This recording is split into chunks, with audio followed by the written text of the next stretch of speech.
We have a major problem, and no one is talking about it due to other major world news stories occurring at the present. Currently, in Ethiopia, around 10,000 people are at risk of a potential magma intrusion, imminent volcanic eruption due to the emergence of a dike into presumably shallow depths between the coordinates marked on screen.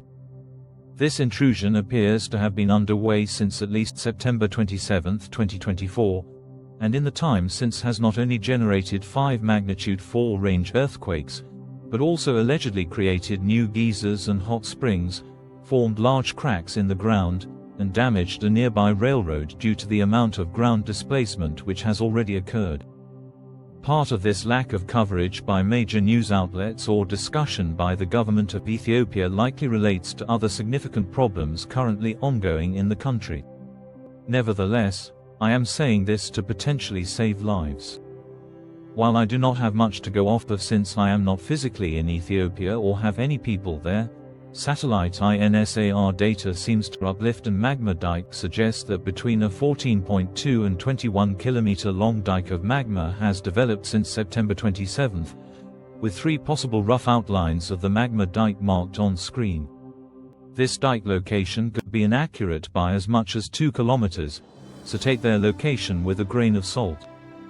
While I do not have the power or authority to order evacuations, I would personally opinion and analysis recommend that everyone in a 15-kilometer radius between these 2 sets of coordinates and the line between them immediately evacuate.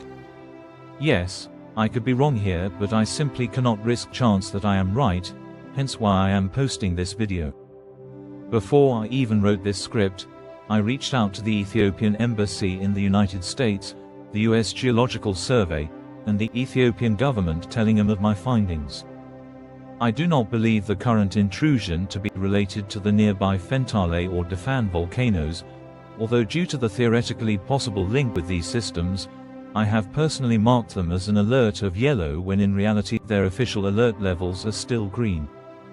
Instead, I interpret the ongoing intrusion East African rift of magma, which I must stress we don't know the current volume or depth of, appears to be related to the general East African rift.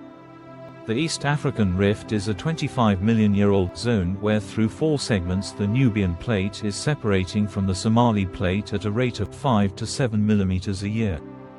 In other words, after 1 million years these regions will have spread apart by 6 kilometers or 3.73 miles.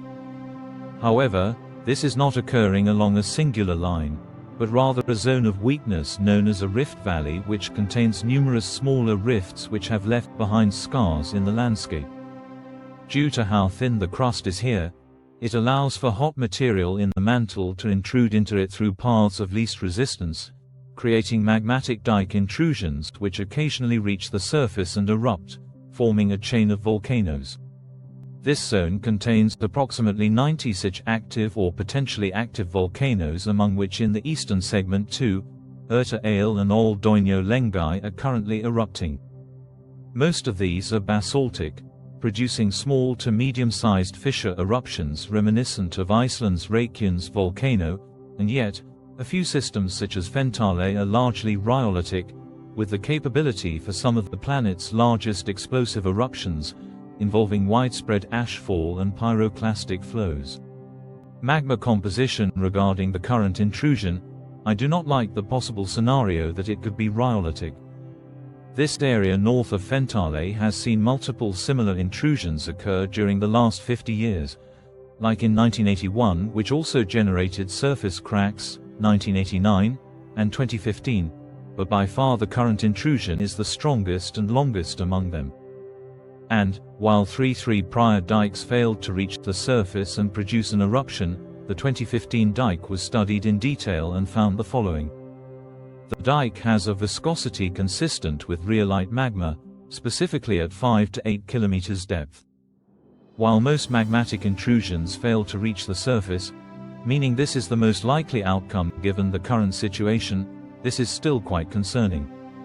Please, share this video wide so that the people and government of Ethiopia can learn about and monitor this development. Stay safe everyone.